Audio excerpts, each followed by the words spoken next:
Hey everyone, it's Pete Dalliday. Welcome to another edition of Hometown PTBO. This is Chloe Black on a beautiful sunny day here in East City, which is kind of your old stomping grounds. You're an East City girl. I'm indeed, yeah. Tell us a little bit about that. You grew up in the area? I did. Kind of moved around a little bit as a kid. Engelburn, Sophia, Mark. Oh, wow, yeah, that's pretty East City. Went to Immaculate and eventually managed to sneak my way into PCVS because it was actually the closest school. Yeah. Walked across the London Street Bridge to get there. So yeah, this wasn't a trail, but I can't say I didn't hang out back here. You were a trailblazer before it was a trail. But so you went to PCVS, a lot of famous alumni there. You're nice. In that group because you had a great career in cycling and such. Did you go to school with anyone famous there, like Sebastian Bach or anyone? He was a year or two older than me. Yeah, and Heather, his sister, was a year younger than me. Yeah. The Burke family, well known there. Okay, so you're part of a kind of like a Peterborough royalty family as well. Your dad is Al Black, who's one of the best drummers that we've ever seen in this town, part of Jackson Delta, right? Yep, yeah. He's and any band that'll take him. Yeah, he's kind of loves to whenever they need a drummer, he's there. What was it like growing up with your dad in a band? Would you call it? Is it a rock band? What would you describe Jackson Delta as? Well, my whole life, I mean, he's always played drums. Right. So I just remember him playing in different bands like all through the years.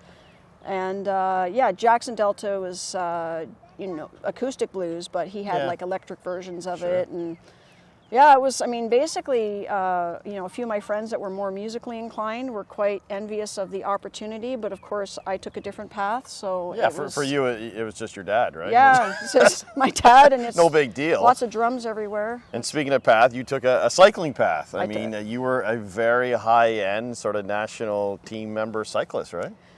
Yeah, it was a long climb to get there, but I was fortunate to, put the maple leaf on a few times. And what were some of the bigger races that you remember? Well, we did a few World Cups. There's one in Montreal. I did a few years of racing track, and I got to compete in Colombia, which was quite a thrill. Yep. Representing Canada there. But yeah, a few times in Europe, New Zealand. I mean, I was really lucky because the sport's really what helped to kind of fuel my drive to travel. Yeah. Well, speaking of travel, and I should have introduced our other guest here off the top. This is Dottie Dot, Dorothy, whatever you want to call her, depending on the mood. But tell us about her and how you got her, because this is an interesting story. Yeah, she. I went to Ukraine. This was my last time. Was my third time. And she was a puppy when I first went to volunteer in central Ukraine, and they were rescuing dogs and cats, and actually all different kinds of animals. They really did quite a robust. They helped get some bears out, some lions out. So anything that was sort of trapped in the war zone, they pulled them into a safer area. And she was one of the puppies that they got from Kramatorsk, and she really got to me. She's a really sweet girl, and she's so gentle and sweet. Now, let's rewind a little bit. How did you go from living your life in Peterborough the odd time, but mostly I think you're out in Arizona, to all of a sudden going, I'm going to go to the Ukraine right in the middle of a war? Well, I'll give you the abbreviated version. I actually worked with a gentleman from Ukraine during COVID. Mm-hmm. I was working in a grocery store, and he and I quickly became friends, and it was just sort of timing. As the troops were building up on the border, we would have some pretty deep discussions about, the history of their relationship between Russia and Ukraine, and he was more optimistic. I think we all tried to be, that they might just be posturing, and when the invasion started, his family was trapped in Irpin, which is right by Bucha, so they were also a lot of heinous war crimes happened in his hometown, and he had family trapped there that he'd lost contact with, and I was more or less through watching his trauma of experiencing this from so far away and losing contact with family that very well could have been killed. Turns out they weren't, but for about 3 weeks they didn't know, and I think it was this sort of watching the world watch that really... You just wanted to do something. I wanted to do something, and I was getting mad about nothing being done. So I thought, I'm going to do something.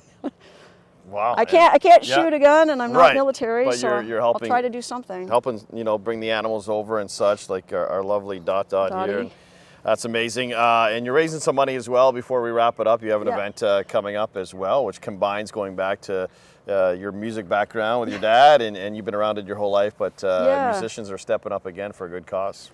And and I'm going to do a quick presentation in between the two bands that are playing, so it'll give me an opportunity too. I think it'll be fairly cathartic because I want to try and, a lot of people have asked about, what was it like, and I really want to share, like, these are going to be pictures that I took and people that I met and places that I've been, and I'll be able to give a better story of really what I saw and why it's so important not to forget what's going on there, because it is still exactly like it was a year ago. I mean, yes, they've got the line in the sand, but they're relentless. Like, it's still pretty rough, for sure.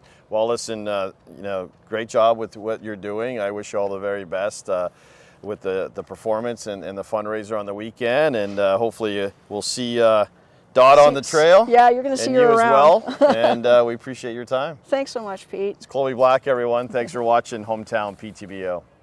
Thank you for watching Hometown PTBO. Brought to you by the Pyle Group, CIBC Wood Gundy.